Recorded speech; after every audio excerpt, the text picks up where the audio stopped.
الحمد لله نحمده ونستعينه ونستغفره ونعوذ بالله من شرور انفسنا وسيئات اعمالنا من يهده الله فلا مضل له ومن يضلل فلا هادي له اشهد ان لا اله الا الله واشهد ان محمدا عبده ورسوله اللهم صل على محمد وعلى ال محمد كما صليت على ابراهيم وعلى ال ابراهيم وبارك على محمد وعلى ال محمد كما باركت على ابراهيم وعلى ال ابراهيم انك حميد مجيد. قال الله تعالى في القران الكريم اعوذ بالله من الشيطان الرجيم الذي احسن كل شيء خلقه وبدا خلق الانسان من طين ثم جعل نسله من سلاله من ماء مهين ثم سواه ونفخ فيه من روحه وجعل له السمع والابصار والافئده قليلا ما تشكرون. Bapak Ibu yang terhormati, alhamdulillah segala puji bagi Allah yang telah memberikan rahmat, yang telah memberikan hidayah, yang telah memberikan kesehatan kepada kita, nikmat iman dan nikmat Islam, nikmat afiat, sehingga dengan izinnya kita bisa hadir pada maghrib ini setelah kita sholat maghrib berjamaah sambil menunggu sholat isya berjamaah, kita sekedar untuk saling nasihati dalam kebaikan dan saling nasihati dalam kesabaran. Salawat dan salam kita sampaikan kepada Nabi besar Muhammad SAW serta keluarganya, sahabatnya dan timnya hingga akhir zaman. Bapak Ibu, ayat yang belum bacakan tadi yang cukup familiar bagi tiang-tiang surah As-Sajdah ayat 7 sampai ayat 9. Allazi ahsana kulla syai', dialah Allah yang telah memperindah segala ciptaannya. Kemudian setelah menyampaikan hal tersebut, Allah kemudian menyampaikan wa bada'a khalqal insana min tin. Dan Allah memulai penciptaan manusia yang pada awalnya adalah dari tin, yaitu dari tanah. Thumma ja'ala naslahu. Kemudian Allah menjadikan, setelah Allah menciptakan Adam dari tanah, Allah kemudian menciptakan keturunan-keturunannya, bukan lagi daripada penciptaan seperti Adam, tapi Allah menciptakannya daripada sulalatin min ma'in mahin, daripada saripati air yang hina. Adalah suatu hal yang luar biasa yang disampaikan oleh Allah, bahwa sesungguhnya kita ini awalnya hanyalah dari sesuatu yang sangat kecil sekali, sangat mikro sekali. Awalnya dari pancaran air mani, kemudian di dalam air tersebut Allah titipkan jutaan sperma yang jauh lebih kecil lagi. Kemudian akhirnya mencapai ovum atau mencapai sel telur daripada wanita. Kemudian setelah terjadi pembuahan ini, terjadi pembuahan di dalam rahim sang ibu, maka kemudian dia menjadi zigot. Kemudian setelah dia menjadi zigot, kemudian dia tertanam di dalam rahim.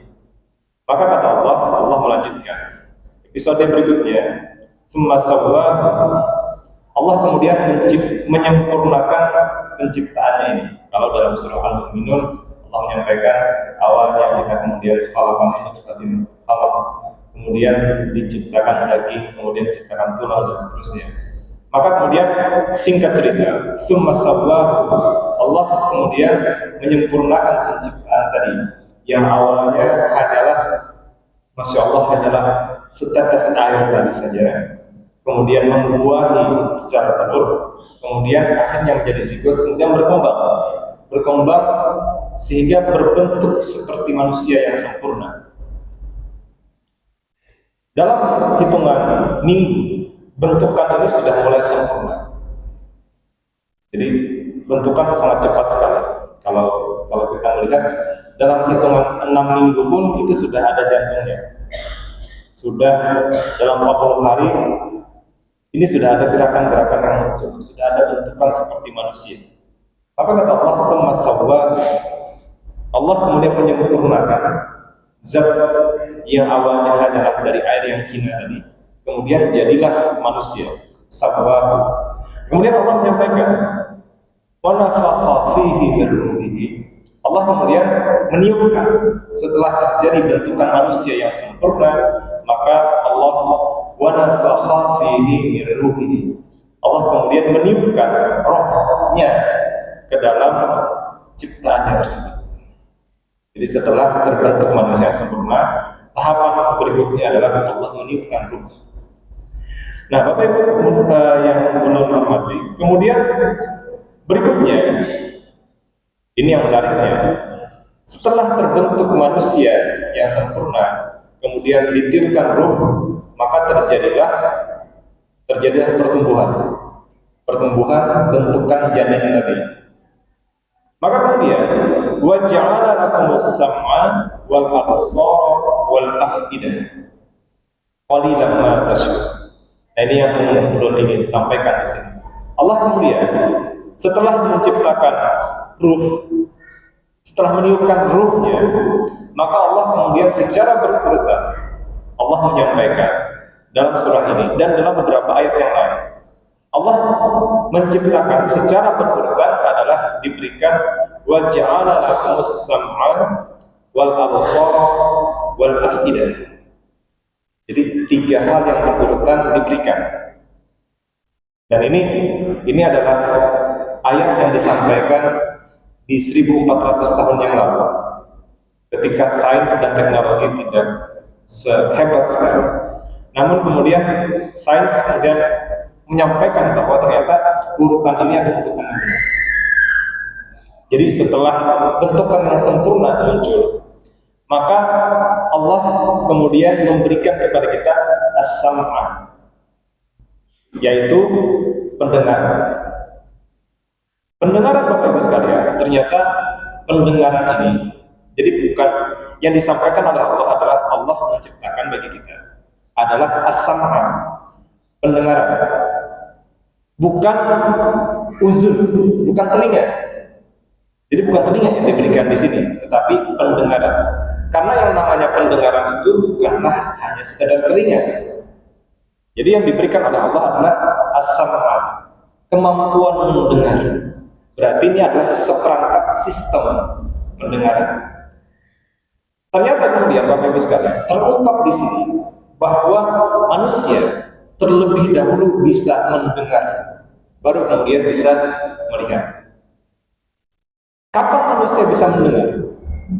Bukan setelah dia lahir, tetapi sejak berada di dalam rahim, si janin ini sudah sanggup untuk mendengar.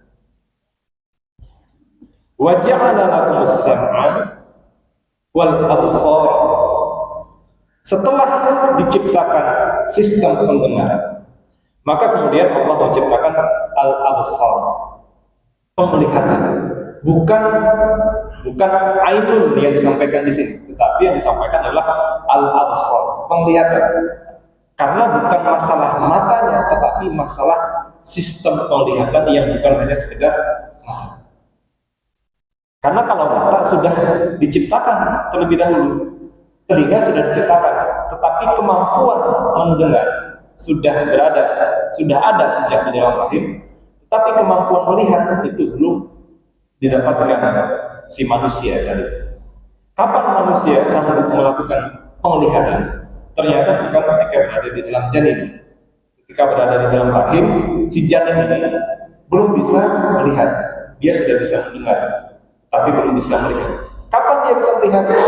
Dia bisa melihat bukan ketika dia lahir. Jadi Bapak Ibu, makanya sangat baik sekali kalau kita kemudian ketika bayi kita, misalnya dia sedang mengandung, ibu sedang mengandung, atau anak dia sedang mengandung, dia mendaharakan, biar ada cucu yang berada di dalam rahim anak dia, misalnya di dalam rahim menantu dia, maka ingat bahwa dia ini dalam umur-umur tertentu, 6 bulan ke atas dia sudah mulai bisa mendengar. Ini sudah terbukti. Makanya kemudian sejak dahulu banyak saran-saran bahwa si janin ini lebih banyak disampaikan stimulus-stimulus positif, rangsangan-rangsangan positif. Rangsangannya berupa apa? Rangsangannya adalah suara. Kalau di barat, maka yang kemudian sering disampaikan adalah perdengarkanlah musik klasik, misalnya kayak Mozart, Beethoven. Maka kemudian banyak saran-saran perdengarkanlah musik klasik kepada janin di dalam rahim. Bapak Ibu sekalian, ternyata ini adalah tidak terbukti. Tidak terbuktinya adalah bukan musik klasiknya ternyata.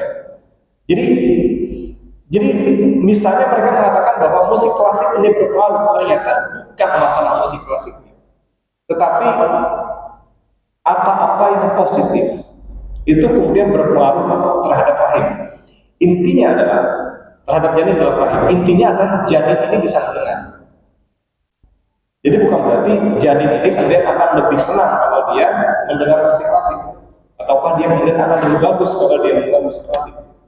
Tetapi seluruh stimulus-stimulus positif itu sudah bisa didengarkan oleh janin. Maka rekaman-rekaman informasi-informasi awal alangkah baiknya itu sudah sejak awal ditanamkan ketika masih di dalam rahim, ketika dia masih berada sebagai janin.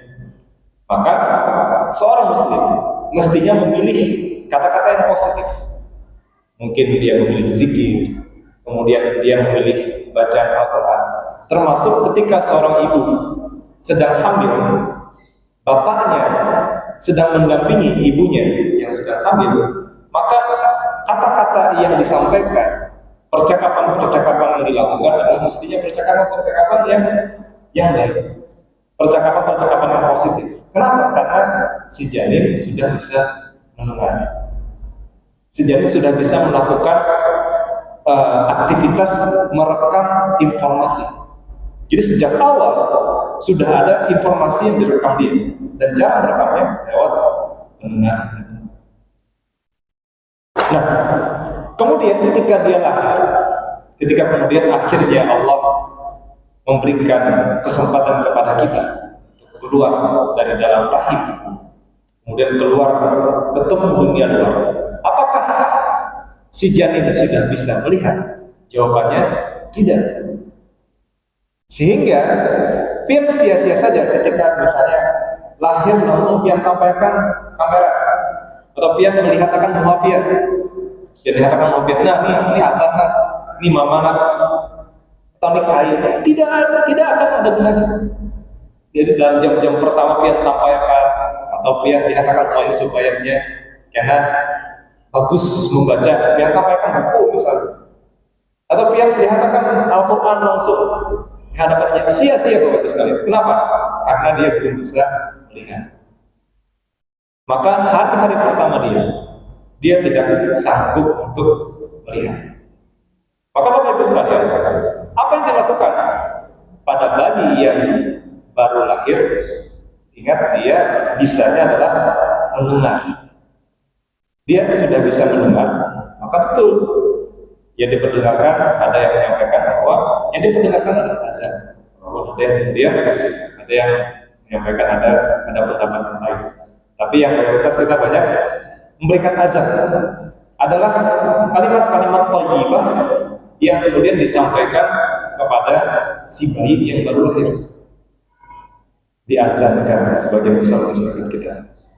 Jadi intinya adalah kalimat thayyibah yang kemudian disampaikan kepada bayi yang baru lahir. Kenapa? Karena dia sudah bisa mendengar. Maka biarkan sejak awal dia terpapar dengan kalimat-kalimat thayyibah. Maka di hari-hari pertamanya pun yang kita berikan adalah stimulus-stimulus suara-suara yang terbaik. Maka sejak awal si janin itu sudah belajar. Apa yang dia pelajari? Dia belajar untuk melakukan gerakan-gerakan. Dia belajar untuk mengenal informasi-informasi yang ada di dalam sekitarnya. Baru kemudian, Bapak Ibu sekalian, beberapa hari kemudian, beberapa minggu kemudian, akhirnya dia sedikit demi sedikit diberi kemampuan al-absar, kemampuan untuk melihat. Kemampuan untuk melihat inilah yang kemudian secara pelan-pelan awalnya seperti orang yang Mungkin kalau pian-pian yang sudah tua itu agak ngalih melihat dari jauh, jadi agak rabun-rabun. Nah, kayak itu juga Mahari. Jadi si bayi yang baru lahir ini itu kada tapi bisa melihat, makanya melihat jarak jauh dia kan bisa. Dia bisanya melihat jarak dekat. Jadi pian mengalih aja, menampaikan sesuatu dalam jarak jauh, dia bisanya melihat dalam jarak dekat. Lama kelamaan jarak pandangnya akan semakin luas, semakin jauh, hingga kemudian sempurna setelah beberapa minggu. Jadi itu perlu proses. Nah, Bapak Ibu sekalian, maka kemudian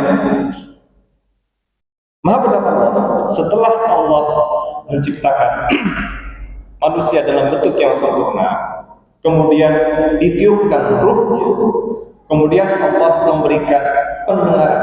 Maka sejak awal stimulus yang kita berikan adalah informasi-informasi suara.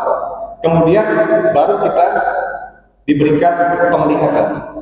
Maka di awal-awal itu juga kemudian kita berikan informasi-informasi penglihatan pada minggu-minggu pertama. Nah, kemudian dan menariknya Allah kemudian menyampaikan setelah as-sam'an, setelah al-absar, kemudian Allah memberikan al-afidah. Jadi setelah kita diberikan pendengaran terlebih dahulu, kemudian kita diberikan penglihatan, kemudian tersimpan Bapak Ibu sekalian. Tersimpan semua informasi penglihatan kita, semua informasi yang kita dapatkan lewat pendengaran, semuanya tersimpan dalam memori. Tapi Bapak Ibu sekalian, si bayi itu tidak memiliki pemahaman. Dia tidak mengerti. Dia hanyalah sebagai kaset kosong. Dia seperti sebuah disket kalau bahari, sebuah tempat penyimpanan memori yang betul-betul kosong, diisi terus dalam minggu-minggu pertamanya, hingga kemudian akhirnya dalam tahun-tahun berikutnya, maka kemudian dia akhirnya mendapatkan al-afidah. Jadi setelah al-absar, al-afidah, Allah kasih pendengaran, Allah kasih penglihatan, kemudian Allah mengasih al-afidah, kata dari fuad. Kemudian kita akhirnya memiliki pemahaman, kita memiliki perasaan, bukan otak Bapak Ibu sekalian. Jadi bukan hanya sekedar otak, karena kalau otak itu sudah diciptakan sejak bulan-bulan pertama di dalam rahim. Kita sudah punya otak, sebagaimana jantung sudah diciptakan di bulan-bulan pertama. Di minggu-minggu pertama sudah ada jantung, kemudian otak sudah ada. Tetapi kemampuan untuk memahami, kemampuan untuk merasakan, kemampuan untuk kemudian memutuskan, kemampuan untuk kemudian bermotivasi, kemudian berekspresi dan lain sebagainya, itu kemudian baru dikasih setelah tahun-tahun pertama kehidupan. Maka kemudian akhirnya kita dapat al-afidah. Bapak Ibu sekalian, ini adalah tahapan-tahapan. Maka kemudian akhirnya setelah kita diberikan banyak stimulus pendengaran, maka berikanlah kepada bayi-bayi tadi informasi-informasi pendengaran terbaik. Perlihatkan dia di minggu-minggu berikutnya informasi penglihatan terbaik. Jangan kemudian kita tontonkan ini film di Kemos misalnya kan sejak awal. Maka tampaikan kepada dia informasi penglihatan yang terbaik. Kemudian akhirnya ini kemudian terbentuk dalam golden period-nya. Golden period si bayi itu di bawah umur 3 tahun. Dalam awal 3 tahun awal pertama ini, maka kemudian Allah menciptakan al-afidah. Dan ini akan sangat menentukan sekali. Di 2 tahun, di 3 tahun, pada mengatakan 3 tahun pertama, maka terciptalah al-afidah ini. Kita kemudian akhirnya memiliki perasaan. Di sini kemudian kita melihat si anak itu sudah mulai paham, sudah mulai berbicara dan sudah mulai memahami makna, dan kemudian sudah memberikan stimulus juga, bereaksi dengan makna-makna mereka sendiri. Dan jangan dianggap mereka sebagai hanya sekedar si manusia-manusia yang lucu. Dia tidak sedang melucu. Jadi si bayi-bayi yang berusia 2 tahun, 3 tahun, mereka tidak sedang melucu. Mereka adalah manusia-manusia yang sedang belajar. Dan dia bukanlah manusia mini. kalau dalam kedokteran kita selalu menyampaikan dan selalu diingatkan bahwa anak kecil itu bukanlah manusia mini. Anak kecil ya anak kecil. Dia adalah manusia seutuhnya. Dan dia harus dihargai sebagai manusia. Mungkin kita melihatnya sebagai anak yang lucu, tetapi dia sedang melakukan pembelajaran. Jangan pernah kemudian disepelekan semua aktivitasnya. Maka tanamkan sedini mungkin. Tanamkan akidah sedini mungkin. Jangan kemudian menganggap karena paham juga seperti itu. Kalau misalnya ngalih dibawa sembahyang, ngalihi aja, mengalihi dibawa ke masjid, mengalihi dibawa ke majelis, mencawuri aja kan, kuciak aja. Tidak, Bapak-Ibu sekalian, mereka sedang melakukan pembelajaran dan semuanya itu sudah terekam sejak minggu-minggu pertama kehidupan. Maka tidak ada salahnya kalau dia di bulan-bulan pertama membawa dia ke masjid, mengenalkan dia, memperlihatkan kepada dia begini kehidupan seorang muslim, begini sholat, kemudian begini namanya orang sedang mengaji. Bawa aja dia mengkaji Islam, walaupun kadang mungkin paham juga. Ini kajian orang Tuhan. Jangan pernah disepelekan. Anak-anak dianggap bahwa dia kada paham juga. Dia sedang berkata, mungkin dia sedang kelihatan ketawa-ketawa aja, mungkin begayaan waktu sholat. Tapi bukankah Rasulullah dulu juga tidak mempermasalahkan ketika anak-anak sedang bergaya, ketika bahkan menaiki punggung beliau dan lain sebagainya? Maka biarkan mereka berkembang. Nah, Bapak-Ibu sekalian, urutan-urutan seperti ini luar biasa. As-sam'a, al-absar, al-afidah.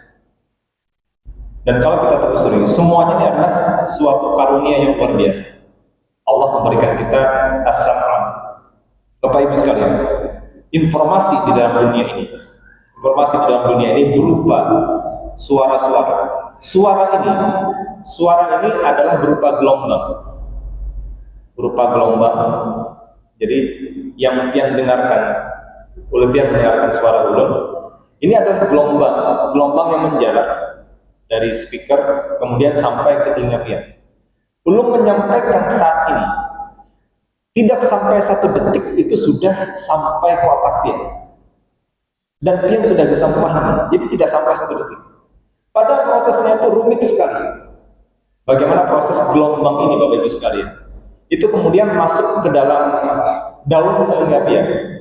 Kemudian daun telinga itu masuk ke dalam liang telinga luar. Kemudian akhirnya menyentuh dan menggetarkan gendang telinga pian. Gendang telinga digetarkan. Kemudian gelombang tadi yang awalnya merambat di udara akhirnya disalurkan melalui tulang-tulang pendengaran. Di dalam gendang telinga itu ada 3 tulang kecil, namanya tulang martil, tulang landasan, tulang sanggurdi. Tulang-tulang ini ada enser-ensernya, jadi dia bergerak-gerak ketika ada nada yang menyentuhnya dia, maka dia kemudian akan bergerak seperti enser-enser yang bergerak. Tulang ini kemudian akan memukul-mukul suatu tempat yang namanya rumah sikut.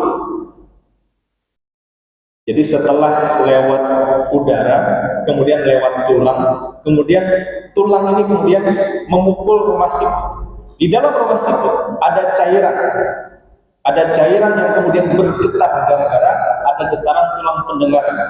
Getaran tulang pendengaran tadi kemudian menggetarkan cairan di rumah sikut. Cairan itu kemudian bergetar-getar hingga kemudian menggetarkan satu tempat. Jadi ada sebuah terowongan sampai menggetarkan sebuah tempat, menggetarkan bulu-bulu kecil di dalam rumah sikut. Di bulu-bulu itulah kemudian akhirnya mengubah awalnya tadi dari udara, kemudian lewat tulang, kemudian lewat cairan. Cairan ini kemudian menggetarkan bulu-bulu, kemudian menghasilkan perubahan listrik. Lewat perubahan listrik ini kemudian disampaikan ke nervus atau ke persarafan. Dari persarafan kemudian dilanjutkan sampai ke otak bagian samping. Dari otak bagian samping kemudian akhirnya sistem penularan dilanjutkan ke bagian pemahaman kita, bagian informasi memori. Kemudian akhirnya kita paham, oh maksudnya tadi dia sedang bilang assalamualaikum. Maka kemudian kita langsung mengasih respon. Oh, aku harus menjawab waalaikumsalam. Bapak Ibu sekalian, prosesnya tidak sampai 1 detik. Padahal prosesnya sangat panjang dan sangat rumit, tetapi tidak sampai 1 detik. Ini adalah baru pendengaran. Kemudian kita diberikan penglihatan. Bapak Ibu, penglihatan itu adalah gelombang cahaya. Gelombang cahaya kemudian kita tangkap melalui mata kita. Di mata, ini bukan sesuatu yang sederhana. Ditangkap oleh bagian depan bola mata, kemudian ditangkap oleh bagian pupil, masuk kemudian sampai ke bagian dalam bola mata, kemudian sampai ke retina. Nah, di retina kemudian informasi yang lewat cairan tadi, cahaya tadi kemudian diubah menjadi aliran listrik. Ada namanya sel batang, ada sel kerucut. Sel kerucut memahami warna merah, biru, kuning, hijau, ungu. Sementara sel batang memahami gelap dan terang. Sehingga Bapak Ibu sekalian, karena ada paduan sel batang dan sel kerucut, kemudian kita memahami kehidupan ini sebagai sesuatu yang berwarna-warni. Kemudian disampaikan kepada nervus atau serabut saraf tadi. Serabut saraf kemudian lanjut sampai ke bagian otak bagian belakang. Kemudian dipahami, oh ini adalah penglihatan. Oh ini adalah sebuah gambar. Oh ini gambar haji ini. Oh ini gambar ibu haji ini. Kemudian akhirnya kita mengenali, kita kaitkan dengan memori. Prosesnya sekali lagi tidak sampai 1 detik. Ini adalah penglihatan. Dan lebih susah lagi setelah as-sam'a, setelah al-absar, kemudian al-afidah. Kita kemudian bisa merespon. Kita kemudian bisa memahami. Kemudian kita bisa memberikan respon terhadap semuanya. Kita bisa berpandiran. Bapak Ibu, berpandiran itu adalah sesuatu yang sangat rumit sekali. Biar berpandir itu melibatkan banyak sekali otot-otot di sini. Dan itu kemudian melibatkan banyak sekali gerakan-gerakan dari persarapan-persarapan yang ada. Maka Bapak Ibu sekalian, nikmat yang manakah yang kemudian kita rasakan? Jadi Allah menyampaikan wa ja'ala lakum as-sam'a wal absar wal af'idah. Nah, menariknya Bapak Ibu sekalian, Allah kemudian menutup ayat ini dengan kata-kata qalilan ma tashkurun. Sayangnya Allah, setelah Allah menciptakan as-sam'a, Allah menciptakan al-absar, Allah menciptakan al-afidah, tapi sayangnya qalilan ma tashkurun. Sedikit sekali kamu bersyukur. Allah kemudian menyampaikan dalam ayat berikutnya, wa qalu aiza dhalalna fil ardi a inna lafi khalqin jadid bal hum bi liqa'i rabbihim kafirun. Bahkan mereka berkata aiza dhalalna fil ardi, apakah apabila kami telah lenyap, hancur di dalam tanah, aiza dhalalna fil ardi a inna lafi khalqin jadid, maka apakah kami lafi khalqin jadid, apakah kami akan berada dalam penciptaan yang baru? Mereka memperdebatkan. Mereka mengatakan, mungkin nggak sih kita dalam keadaan sudah mati, kemudian remuk tulang-tulang kita dihancurkan oleh cacing-cacing, kemudian sudah menyatu dengan tanah, tak berbentuk lagi, habis sudah semuanya. Maka kata mereka, aina lafi khalqin jadid, apakah kita kemudian akan diciptakan sebagai makhluk yang baru? Maka kata Allah, sebenarnya mereka bukan hanya ingkar terhadap penciptaan kembali tadi, tetapi sebenarnya yang mereka ingkari balhum bi liqa'i rabbihim kafirun. Bahkan sebenarnya yang mereka ingkari ini adalah pertemuan terhadap Tuhannya. Maka Bapak Ibu sekalian,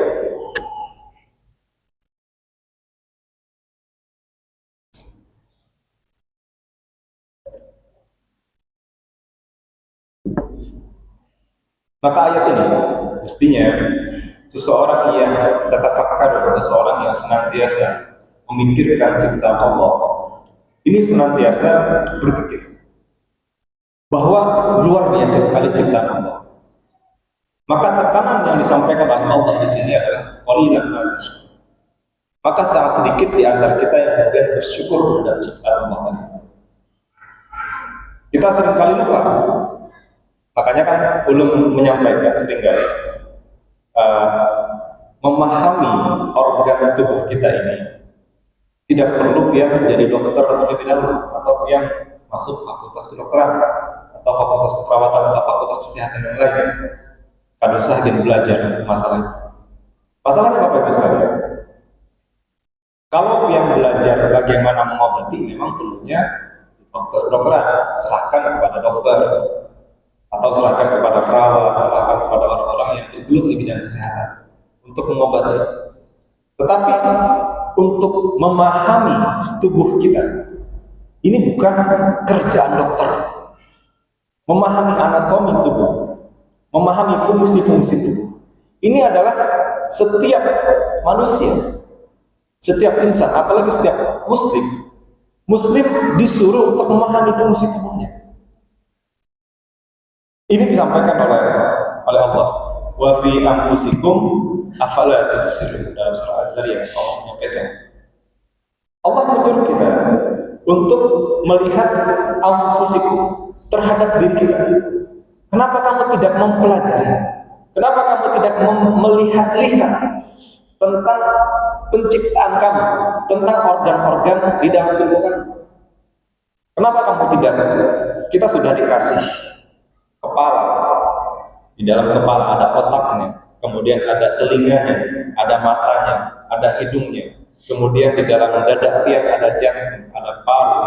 Kemudian di sini ada bagian sistem pencernaan, ada hati, di sini ada usus. Kemudian ada otot-otot yang senantiasa bergerak. Maka Allah menyampaikan, kenapa kita kemudian tidak tertarik untuk mempelajari ini? Apakah karena aku adalah jurusan ekonomi, aku ini pedagang, aku ini kan gawianku adalah akuntan, atau gawianku adalah bidangku pegawai, aku guru, dan guruku adalah guru bidang olahraga misalnya, atau bidangku adalah bidang pengacara, bidang hukum. Dan itu adalah bidang aku untuk mempelajari ini. Oke, Ibu sekalian, ini adalah suatu hal yang salah. Karena Allah menyampaikan bahwa mestinya manusia ini untuk senantiasa melihat kepada dirinya. Walaupun mungkin tidak terlalu detail, tidak perlu sampai lengkap, tidak perlu sampai betul-betul lancar, tidak perlu terlalu sampai hebat sekali dalam memahami fisiologi anatomi. Tetapi masalahnya Bapak Ibu, masalahnya barang yang namanya tubuh kita ini adalah ampun kita, bukan ampun kita, mohon maaf. Ini adalah sesuatu yang senantiasa kita berada bersama kita. Ini ampunnya Allah yang dititipkan kepada kita. Maka alangkah anehnya kalau misalnya kita kemudian tidak mencoba memahami yang namanya tubuh yang dititipkan kepada kita ini. Kenapa kita kemudian tidak mencoba memahami yang namanya jantung? Untuk mengobatinya mungkin bukan kapasitas kita, bukan kapasitas dia misalnya. Tetapi memahami ini jantung, letaknya di mana, bentuknya seperti apa. Yang pertama, karena ini sehari-hari kita jalani, ada bersama kita. Yang kedua, kalau kita memahami organ-organ tubuh kita, salah satu tujuannya kata Allah ini adalah semakin mendekatkan diri kita kepada Allah. Semakin kita bersyukur. Bagaimana mungkin Bapak Ibu sekalian kita bisa bersyukur terhadap as-sam'an, al-absar, dan al-afidah ini? Kalau kemudian kita akan tahu betapa luar biasanya, betapa rumitnya, betapa canggihnya yang namanya pendengaran tadi. Mungkin kita seringkali kagum terhadap mobil yang canggih sekali, kagum terhadap rumah yang sangat indah sekali. Tapi kita kadang kagum karena merasa canggih terhadap sistem pendengaran kita yang sangat rumit. Bahkan mungkin kita tahu tentang 3 tulang yang paling halus tadi. Banyak yang tidak tahu, ternyata ada tulang di telinga kita. Dan tulangnya ini adalah tulang yang paling halus. Ada tulang yang paling halus, yaitu tulang lapel, tulang landasan, tulang sangguldi. Karena perlu pian menjadi seorang dokter THT untuk mengetahuinya. Ketika pian mengetahui ini, pian tinggal buka di YouTube, pian tinggal buka di Google saja, maka pian akan mengetahui, oh ternyata ada 3 tulang. Dan 3 tulang ini ada sendi-sendinya, ada engsel-engselnya. Dan ini, ketika pian sedang mendengarkan ini, 3 tulang ini senantiasa bergetar terus. Bergetar terus, bergerak terus ketika pian mendengarkan, dan mereka tidak berhenti bergerak tulang tadi, kecuali tidak ada suara. Selama ada suara, 3 tulang ini, 3 di kanan, 3 di kiri, senantiasa bergerak, mencatuk-catuk. Dia dicatuk gendang telinga, dia kemudian mencatuk rumah siput tadi. Kemudian tadi, akhirnya rumah siput tadi, dia akan kagum dengan ciptaan Allah tadi. Ketika dia melihat bahwa rumah siput tadi isinya cairan, kemudian ada 3 cincin. 3 cincin di atasnya. 3 cincin inilah yang kemudian mengatur keseimbangan pian. Sehingga pian itu kan ada goyang-goyang. Pian kemudian bisa bertahan seimbang berdiri. Pian bisa bertahan seimbang di dalam posisi miring sekalipun. Karena ada 3 cincin yang berada di atas rumah siput tadi. Maka pian akan semakin takjub dengan ciptaan Allah, semakin bersyukur dengan ciptaan Allah. Kemudian bagaimana bulu-bulu saja bagus sekali. Di dalam sistem as-sam'ah tadi ada deretan bulu-bulu. Dari bulu-bulu tadi kemudian menghasilkan perbedaan nada-nada, kemudian bisa kita pahami. Yang mana nada tinggi, nada rendah, kemudian yang mana suara tinggi, suara yang nyaring, suara yang pelan. Kemudian bisa kita pahami dari getaran-getaran cairan yang menggetarkan bulu-bulu tadi.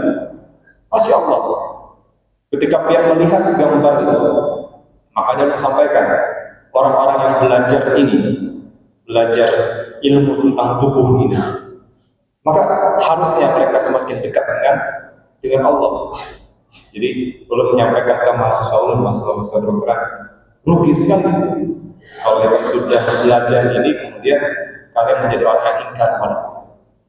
Karena kalian disuruh untuk senantiasa berpikir dan melihat betapa indahnya ciptaan. Tapi Bapak Ibu sekalian, sekali lagi tidak perlu pian harus sekolah di kedokteran atau sekolah di keperawatan untuk bisa pelajari ini. Sangat mudah sekali. Pelajarilah, baca. Dan tujuan kita mempelajari ini bukan untuk sekedar lewat membaca atau sekedar tambah wawasan saja. Kata Allah, ketika kita mempelajari ini, maka tujuannya adalah la'allakum tatafakkarun. Kemudian dengan kita berpikir, maka kita akan la'allakum tashkurun. Ketika kita melihat bagaimana proses pendengaran tadi, kemudian ketika kita melihat bagaimana proses penglihatan, dan lebih rumit lagi Bapak Ibu sekalian, ketika kita melihat bagaimana proses memori, kemudian bagaimana terbentuknya perasaan, bagaimana proses terbentuknya kemudian kita bisa memahami sesuatu, maka sekali lagi, maka rugi sekali kalau sampai kita menjadi orang yang tidak bersyukur. Maka jangan sampai kemudian kata Allah, kita malah menjadi orang-orang yang kufur ketika kita sudah dikasih tahu bahwa seperti inilah kehidupan yang diberikan Allah. Qalilan ma tashkurun. Sampai